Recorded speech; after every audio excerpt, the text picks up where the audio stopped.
How goes it, everyone? It is Andrew from MAO Magic, and today I have the Mophie Apple Watch stand. Basically, this is one of the more higher-end models, similar in price to the 12 South High Rise or the Nomad kind of modern-looking Apple Watch stand. There are a few cheaper options. These are going to be around $59 for these higher-end ones. There are cheaper ones, such as the Griffin model or the Spigen one, or a couple others that are floating around out there that are more than $20 to $25 range. This one here from Mophie is going to be an all aluminum one. It has rubber padding on the bottom, kind of that textured rubber on the top and bottom part there as well. And it has some nice cord management system built in, so you don't have to see the cord except for coming out the bottom. A stand is not necessary. Some people like them. A lot of people like docks and stands for phones and iPads. This is the same thing, but for an Apple Watch. It'll keep that charger from slipping off of your desk or your nightstand or something like that, as well as just kind of making it look nice, presenting your fancy, expensive gadget. Basically, you have some basic instructions here that just walk you through putting it together, but it's not that difficult, and we're going to show you here in a minute anyway, so we don't need that.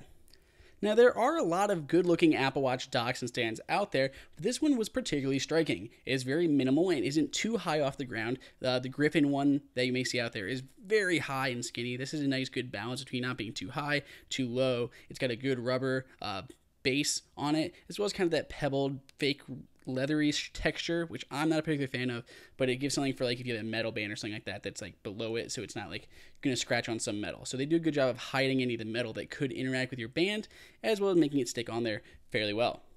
As you can see here, we have this little insert. This kind of makes sure it stays in there nice and tight. You don't want the charger to kind of come out as you pull your watch off of the base in the morning or at night, whenever you're charging it actually.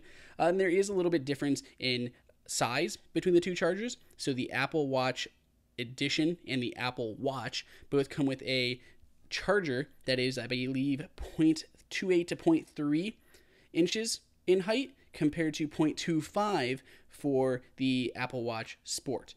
So it's a little bit shallower. So if you do have like one of the higher end models, that spacer would be very good in there to kind of push that up a little bit and keep the charging magnetic thing close to the end. As you can see, this this rubber has a pebble texture to kind of represent or look like leather. I'm not a fan. I do not like this leather look, but it's not bad. I can deal with it. It does give you nice rubber coating on there and make sure your watch isn't going to fall off.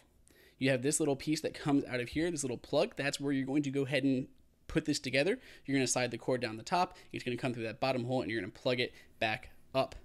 Now, this does have a good weight on it, even though I wish it was maybe a little bit heavier, but considering it's made out of aluminum, no like surplus weight just pushed onto it, it's probably not too bad, but it's probably not the heaviest of the bunch either. I'd probably give that more in line to the 12 South High Rise. So we're going to go ahead and put this together now, the whole complicated method of installing this, but basically you're just going to take the charging cable that came with your stand, and you're going to feed it to the top and then straight through the bottom after you've removed that plug. Now, as I mentioned, you do have to use the one that came with your stand. So this does not come with an actual charger with it. This is purely a way to hold the one that actually comes with the watch itself. That means once it's kind of in here, you're not necessarily going to want to take it apart. Like you have this whole spacer in here, cord feeding down into the spine of this. Do you really want to have to take that out the entire time? But this isn't very packable because it's kind of like a awkward shaped device here. So pretty much your only option is if you don't want to take this cord out of this whole contraption every time, you're pretty much gonna have to buy another one, and currently there aren't really any third-party chargers out there, so you're kind of left with just buying first-party ones from Apple, which are still quite pricey. So that's the big downside kind of with these chargers like this, unless you're looking at something like the Nomad Pod, which is kind of like a dock charger type deal. You can just kind of throw in your pocket or bag and charge while you're on the go or while you're on a trip or something like that. So anyway, back to this installation here. As you can see, we just put the spacer in on the top. We pulled that tight. We ran the cord all the way down, slid it into that groove along the side. That's basically just a little rubber channel. The same thing here on the bottom. Just slide that in there. It's very simple. Then you just go ahead and put the spacer, this little plug, back in. One side will have a little groove or a notch around the edge. That side goes on the bottom to make sure that it doesn't go up the top. It stays with the groove side out. You can see like there's a little notch around it that where like these bottom padding is kind of cut out, and you can see the metal that just goes on the bottom side. Now go ahead and give yourself a high five because you've been able to successfully complete your little installation of your Mophie watch dock stand. But now that it's all completely put together, all you have to do is simply plug it into the wall using your USB charger that either came with it or from your phone or computer or whatever, and then you just slide your watch right there on the top.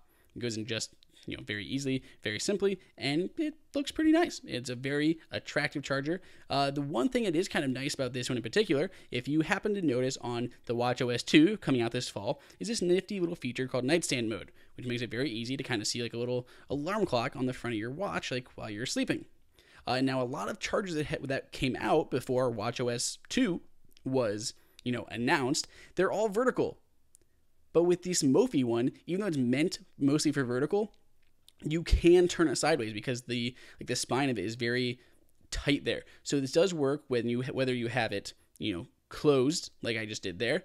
If you have your watch band open like this, for some reason you have it open, that will not particularly go sideways. But even if you just use the standard sport band, this will work sideways. So if you are kind of on the fence, you're like, oh, I want one now, but there's not that many that are horizontal for that nightstand mode coming out in the future, this will work. It does hold up fine. There's not any more tension to it. If it's going to fall vertically, it's going to fall horizontally. And unless you're going to, buckle your sports strap or whatever every single time, I wouldn't really worry about it. I do use mine in both directions depending on my mood, but it does work with either band, even a heavy one such as like the leather loop. It still holds on there fine, even in that horizontal position. And if it falls, it's just going to be falling onto that rubber mat. Let's take a quick look at some specs to finish off. It's going to be 4.64 inches tall and 2.87 inches wide. It comes in at 3.86 ounces, which is quite below the 12 South High Rise coming in at 6.8 ounces. So it's a little bit light, but there's no really problem with it. As always, my friends, if you have any questions, make sure to throw them up in the comments and I'll get back to you. Make sure to subscribe to keep these videos coming. Other than that, I'll see you guys next time.